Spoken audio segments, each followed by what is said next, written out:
کئی جگہ پر دو باتوں کا استعمال ہوا ہے، جیسے کہ 2 عورتیں چکی پیستی ہوں گی، ایک لے لی جائے گی، ایک چھوڑ دی جائے گی، 2 آدمی ہل چلاتے ہوں گے، ایک لے لیا جائے گا، ایک چھوڑ دیا جائے گا۔ یہ 2 کا جو لفظ ہے یہ کیوں استعمال ہوتا ہے؟ تو یہاں بھی خدا یسوع مسیح نے اسی طرح سے اسی بات کو آگے بیان کیا ہے کہ تم کو،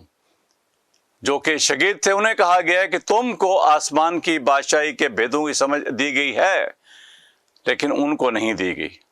ان کون ہے؟ ان کو بھی اب جانتے ہیں، شاگرد جو ہیں ان کی الگ کوالیفیکیشن ہے، ان کی الگ پروفائل ہے، ان کی الگ خصوصیات ہیں، الگ ان کی خوبیاں ہیں، لیکن جو ان ہے وہ اور لوگ ہیں، ٹھیک ہے، کہ جو ابھی تک خدا یسوع مسیح کے بارے میں نہیں جانتے یا خدا یسوع مسیح سے دور ہیں۔ تو ہم یہ دیکھتے ہیں کہ ایک تو یہ بات تھی، اور دوسری بات یہ تھی، انہوں نے پھر سوال کیا کہ تم ان سے کیوں تمثیلوں میں باتیں کرتا ہے؟ تو خدا یسوع مسیح نے دوسری بات بتائی، دوسری اس کی وجہ بتائی۔ یہ سیکنڈ ریزن ہے، کیا بتائی؟ کہ میں ان سے تمثیلوں میں اس لیے باتیں کرتا ہوں کہ وہ دیکھتے ہوئے نہیں دیکھتے، اور سنتے ہوئے نہیں سنتے، اور نہیں سمجھتے۔ اور ان کے حق میں یسایہ نبی کی یہ پیشنگوئی پوری ہوتی ہے کہ تم کانوں سے سنو گے پر ہرگز نہ سمجھو گے، اور آنکھوں سے دیکھو گے پر ہرگز معلوم نہ کرو گے، کیونکہ اس امت کے دل پر چربی چھا گئی ہے۔ یہ حوالہ جو ہے یہ یسایہ کی کتاب اس کا 6واں باب اور 9ویں آیت میں یہ باتیں ساری بیان کی گئی ہیں۔ اور اس بیان میں، اس حوالہ میں جو کہ یسایہ نبی نے پیش کی اور خدا مسیح نے اس کو دہرایا ہے یہاں پر، اس میں ہم دیکھتے ہیں، اس کو انگلش میں اس کے لیے ایک خاص بات کہی جاتی ہے، ٹوٹل ڈیپریوٹی۔ ٹوٹل ڈیپریوٹی کا مطلب یہ ہے کہ انسان مکمل طور سے بے بسی کی حالت میں ہے، انسان مکمل طور سے بے کسی کی حالت میں ہے، انسان مکمل طور سے گناہ کے تابع ہے۔ اور آپ دیکھتے ہیں کہ جب سے انسان کی رفاقت خدا کے ساتھ ٹوٹتی ہے، پیدائش کی کتاب میں آپ دیکھتے ہیں جب خدا کی رفاقت ٹوٹ گئی آدم اور حوا کے ساتھ، اور گراوٹ آ گئی گناہ کی وجہ سے، گناہ کے آنے سے خدا کے اور انسان کے بیچ میں ایک بہت بڑا خلا پیدا ہو گیا، ایک بڑا فاصلے پیدا ہو گئے، جس کو جب ہم اس کو یہ بڑی سیکھنے کی بات ہے۔ یاد رکھیے کہ جب خدا نے انسان کو پیدا کیا تو اس نے کیا کہا؟ جیسے روشنی سے کہا کہ روشنی ہو جا، اور روشنی ہو گئی، اور کئی چیزوں کو کہا ہو جا، اور وہ ہو جاتی تھیں۔ یہ خدا کا کمال ہے کہ جب خدا نے جو کریشن سٹوری ہے اس کو پیدا کیا، اس میں بہت سی چیزوں کو جو پیدا کیا، لیکن انسان کو خدا نے دوسرے طریقے سے پیدا کیا، مٹی سے لے کر مٹی سانی، اور اس کے اندر زندگی کا دم پھونکا۔ پھر اس کے بعد جب گراوٹ آ جاتی ہے، گناہ جب آ جاتا ہے، اور گناہ نے ساری انسانیت کو گھیر لیا، اب گناہ سے رہائی دینے کے لیے، گناہ سے چھٹکارے کے لیے، گناہ سے نجات کے لیے خدا کو بہت کچھ کرنا پڑا، بہت کام کرنا پڑا خدا کو۔ خدا نے اپنے بیٹے کو بھیج دیا جو کہ انسان بنا، اور فلپیوں کے خط میں کیا لکھا ہے کہ وہ اگرچہ خدا کے برابر تھا، لیکن اس نے اپنے آپ کو برابر رہنے کی چیز نہ سمجھا، بلکہ اس نے کیا کیا؟ اپنے آپ کو خالی کر دیا، اپنے آپ کو خالی کر دیا۔ خالی کرنا بڑا ضروری ہوتا ہے۔ بہت سی مثالیں ہیں یہاں پر آسمان کی بادشاہی کی، جس میں ہم دیکھتے ہیں کہ آگے چل کے تھوڑا سا دیکھیں گے، وہ کیا ہوتا ہے کہ ایک آدمی کھیت میں ہل چلا رہا ہے، اس کو پتہ چلتا ہے کہ کھیت کے اندر خزانہ ہے، تو وہ کیا کرتا ہے؟ اپنی چھوٹی چھوٹی جو چیزیں ان کو جا کر بیچ کر اس کھیت کو خرید لیتا ہے، تاکہ میں آرام سے اس کو اپنی پلاننگ کے ساتھ، اپنی اسٹریٹجی کے ساتھ میں اس جگہ کو استعمال کروں گا۔ لیکن وہ ایسے بھی کر سکتا تھا کہ وہ اپنے سارے رشتہ داروں کے اندر جا کے شور مچاتا کہ مجھے خزانہ مل گیا ہے، لیکن اس کا اثر غلط ہونا تھا، نہیں ہوا۔ اس طرح سے ایک جس کی مثال یہاں دی گئی ہے 13ویں باب میں، ایک موتی بیچنے والا ایک سوداگر ہے، ایک مرچنٹ ہے کہ جو موتیوں کی تلاش میں نکلتا ہے، اس کو جب ایک قیمتی موتی اس کو ملتا ہے تو اس نے کیا کیا، جو اس کے پاس چھوٹے چھوٹے باقی موتی تھے اس نے ان کو بیچ دیا اور جا کر اس قیمتی موتی کو خرید لیا۔ آسمان کی بادشاہی کے بھید جو کہ شاگردوں کو معلوم ہو گئے تھے لیکن ان کو نہیں ہوئے کہ جو خدا سے دور تھے۔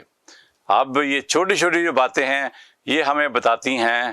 کہ چھوٹی چھوٹی جو چیزیں ہیں، چھوٹے چھوٹے جو گناہ ہیں، ان کو ہمیں اپنی زندگی سے نکالنا ہے، ہمیں اپنی زندگی سے ان کو دور نکالنا ہے۔ جب ہم ان کو نکالیں گے تو خدا یسوع مسیح کے ساتھ ہمارے تعلقات، ہمارا رشتہ بحال ہوگا اور ہم خدا یسوع مسیح کے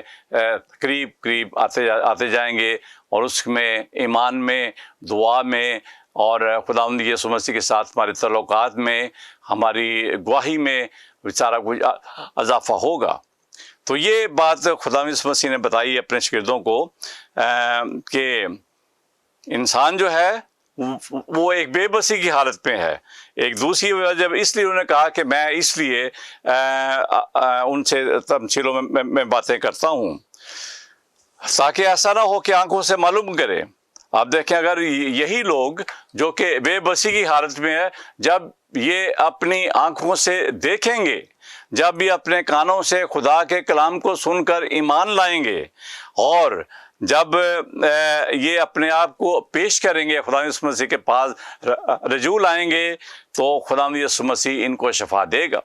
اس کے بغیر شفا نہیں ملے گی۔ آگے تیسری بات یہ ہے، تیسری اس کی وجہ ہے، خدا یسوع مسیح نے یہ کہا کہ مبارک ہے تمہاری آنکھیں، شاگردوں سے کہا کہ مبارک ہے تمہاری آنکھیں، کیونکہ وہ اس لیے کہ وہ دیکھتی ہے، تمہارے کان اس لیے کہ وہ سنتے ہیں۔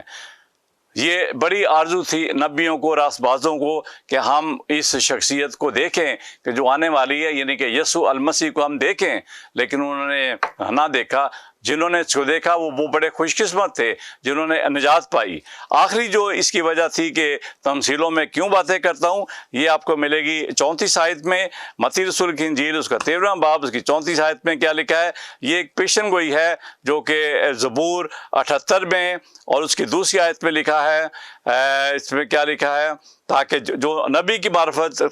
کہا گیا تھا وہ پورا ہو کہ میں تمثیلوں میں ان سے باتیں کروں گا، تمثیلوں میں ان سے باتیں کروں گا۔ اور خدا یسوع مسیح نے اس پیشن گوئی کو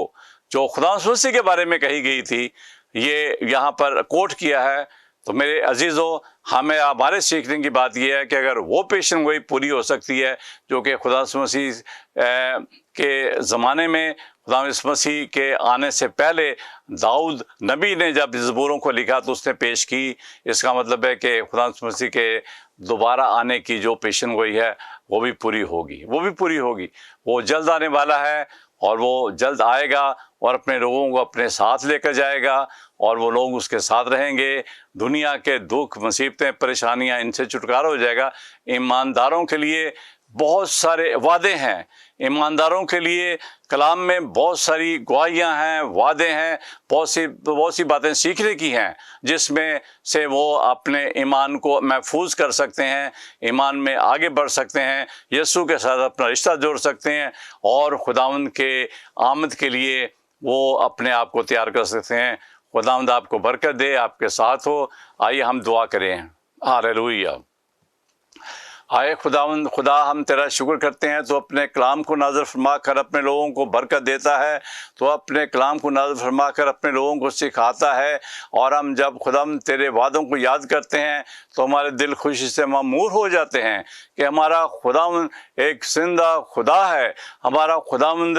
ساری قدرت اور طاقت کا منبع خدا ہے، اور خداوند تو ہی شفا دیتا ہے اور گناہوں سے خلاصی دیتا ہے۔ جتنے بھی لوگ آج بیمار ہیں ان سب کے لیے تو اس سے دعا کرتے ہیں خداوند کہ تو ان کو اپنی الہی شفا ان کو بخش دے، جو کسی بھی طرح کی بیماری میں، دکھ یا تکلیف میں مبتلا ہیں، خداوند تو اپنا ہاتھ بڑھا کر ان کو چھو اور ان کو تسلی اور تشفی عطا کر دے۔ اور جو خداوند